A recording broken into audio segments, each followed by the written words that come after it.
আসসালামু আলাইকুম বন্ধুরা, শান্তির ব্লগ অ্যান্ড রান্নায় জানাই সবাইকে স্বাগত। প্রতিদিনের মতো আবারও চলে এসেছি আপনাদের মাঝে আর একটা রেসিপি নিয়ে। আজকে আমি করে দেখাবো সুজির চুষি পিঠা। তো এই পিঠাটা অনেকেই বানান, অনেকেই জানেন, তো আমি যেভাবে বানাচ্ছি একটু দেখে নিন। তো এটা সাধারণত শীতকালেই সবাই পছন্দ করে খেতে, কিন্তু এমন কিছু না, সবাই সব সময় এটা খেতে পারবে রান্না করে। তো চলুন শুরু করি। আমি এখানে সুজি নিয়েছি 1 কাপ। সুজিটাকে একটা প্লেটে ঢেলে নিয়েছি। এরপর আমি এই কাপটা মাপ করে সুজি নিয়েছি আর এই কাপটা মাপ করেই দিয়ে দেব পানি। তো এখানে একটা কড়াই গরম করে নিয়েছি আর এর মধ্যে দিয়ে দেব 1.5 কাপ পরিমাণ পানি। 1 কাপ দিয়েছি আর এখানে হাফ কাপ দিয়ে দিলাম। পানিটা ফোটা পর্যন্ত অপেক্ষা করব। তো এখানে আমি দিয়ে দেব সাদা তেল 1 চামচ আর দিয়ে দেব 1 চিমটে মতো লবণ। এরপর আমি পানিটাকে ফুটতে দেব। তো পানিটা ফুটে গেছে, এর মধ্যে আমি সুজিটা দিয়ে দিলাম। তো এখানে আমি 1 কাপ সুজি নিয়েছি আর 1.5 কাপ পানি নিয়েছি। তো সুজিটা দিয়ে এরপর আমি নাড়তে থাকবো। এরপর এটাকে আমি একটা ডো তৈরি করে নেব। আস্তে আস্তে পানিটা শুকিয়ে এসেছে, দেখুন। এইভাবে আমি সুজিটাকে নেড়ে নেব। দেখুন কড়া থেকে উঠে আসছে। তো এর মধ্যেই বুঝে নিতে হবে যে এটা আমার ঠিকঠাক হয়ে গেছে। দেখুন কড়া থেকে এটা উঠে আসছে। তো এরপর আমি এটাকে তুলে নেব একটা স্টিলের প্লেটের মধ্যে।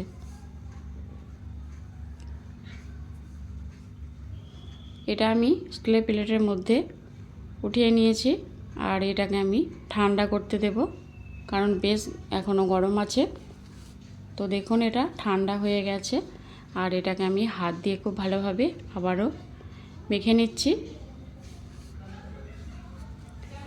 তো হাত দিয়ে খুব ভালো করে মেখে নিয়েছি। এরপর আমি চুষিগুলো কেটে নেব। তো প্রথমে আমি অল্প একটু ডো নিয়ে এভাবে একটু লম্বা করে নিয়েছি, নিয়ে হাত দিয়ে এগুলোকে ছোট ছোট করে কেটে নিচ্ছি।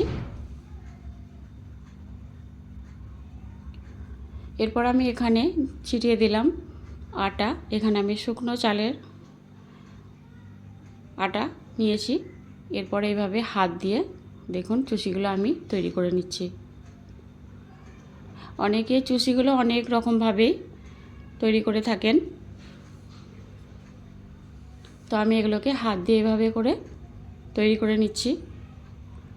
তো দেখুন সবগুলোকেই আমি এভাবে করে তৈরি করে নিয়েছি। দেখুন সব চুষিগুলো আমার কাটা হয়ে গেছে।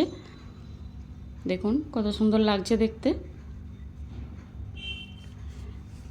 সবগুলো কেটে নিয়েছি। এরপর আমি এখানে কড়াইটা ধুয়ে পরিষ্কার করে নিয়েছি। এরপর আমি ওই কড়াইয়ের মধ্যে দিয়ে দিলাম। তো এখানে আমি দিয়ে দিলাম 1 লিটারের মতো দুধ। আর দুধটা আমি আগে থেকেই জাল করে একটু ঘন করে রেখেছিলাম। আর এর মধ্যে দিয়ে দিলাম 2টো ছোটো এলাচ, মুখটা ফাটিয়ে এর মধ্যে দিয়ে দিলাম। এরপর দুধটাকে আরও একটু ঘন করে নেব। তো দেখুন দুধটা ফুটে গেছে আর অনেকটাই ঘন হয়ে গেছে।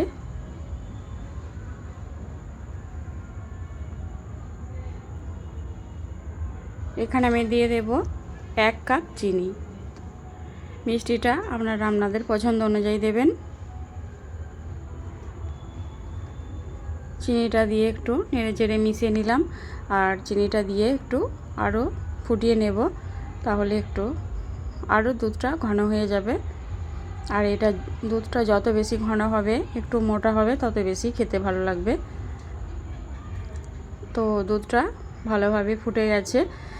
এরপর আমি এখানে যে চুষিগুলো কেটে রেখেছিলাম চুষিগুলো দিয়ে দিলাম দুধের মধ্যে দিয়ে এখানে আর বেশি নাড়াচাড়া করব না, তাহলে চুষিগুলো ভেঙে যেতে পারে।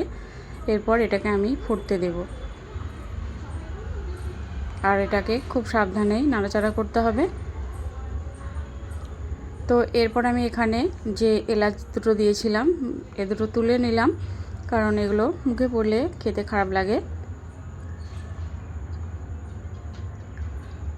চুষিটা দিয়ে খুব ভালোভাবে এটাকে ফুটিয়ে নেব। তো খুব সুন্দরভাবে এটা ফুটছে দেখুন। আর এখানে আমি নিয়েছি ফ্রেশ নারকেল কোড়া।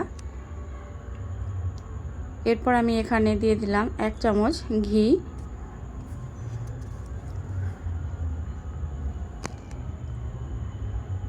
এরপর আমি এখানে দিয়ে দেব নারকেল কোড়া। আমি এখানে কাজু কিশমিশ ব্যবহার করিনি, আপনারা চাইলে এখানে দিতে পারেন।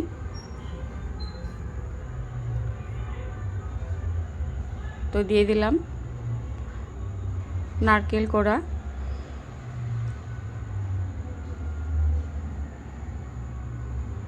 দিয়ে আবারও এটাকে আমি ভালোভাবে ফুটিয়ে নেব। তো দেখুন এটা ফুটে গেছে আর অনেকটাই ঘন হয়ে গেছে। এই দেখুন এটা অনেকটাই ক্রিমি ভাব চলে এসেছে। তো এটা আমার রেডি হয়ে গেছে দেখুন। এই দেখুন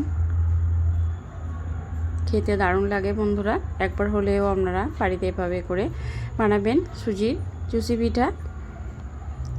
আর কে কে এভাবে সুজি দিয়ে চুষি পিঠা বানান সেটা অবশ্যই জানাবেন। তো কেমন হয়েছে অবশ্যই জানাবেন, ভালো লাইক কমেন্ট করবেন।